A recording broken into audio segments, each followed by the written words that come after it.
बिस्मिल्लाहिर्रहमानिर्रहीम। अस्सलाम वालेकुम। उम्मीद है आप सब ठीक होंगे। आज मैं आपको बिरयानी की रेसिपी बताऊंगी। ये तमाम इंग्रेडिएंट्स हैं जो हमने इसमें इस्तेमाल करने हैं। ऑयल ऐड कर देना है और टमाटोज को ग्राइंड करना है और इस तरह हमने घी में ऐड कर देना है। इसमें साल्ट ऐड कर देना है और घी ऐड कर देना है और अदर मिसालजात, हल्दी पाउडर और सुरख मिर्च हमने इसमें ऐड कर देनी है। हमने एक बॉयल पानी लेना, उसमें साल्ट ऐड करना है, पत्ता ऐड कर देना है हमने, सब्ज़ पत्ता, और राइस उसमें डाल देने हैं।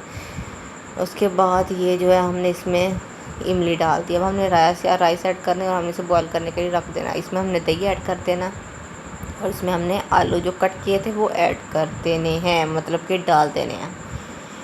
उसके बाद ये देखिए हमारा जो है ये पक गया मसाला, तो हमने इसमें रेड कलर ऐड कर देना है। कलर के लिए इसमें हमने पानी मिला देना और हमने सब्ज़ धनिया इसमें डाल देनी है। 90% हमारे चावल हो गए हैं। इसे हमने छान लेना है और हमने इसमें ऐड कर देने हैं और इसे हमने दम पे 2 मिनट के लिए रख देना है। हमारी रेसिपी जो है वो डन हो चुकी है, तैयार है। आप लोग भी ये घर में ज़रूर ट्राई कीजिएगा इस तरह। देखिए हमारी बिरयानी की रेसिपी बहुत ही यमी एंड स्पाइसी बनी है। डिश आउट करेंगे।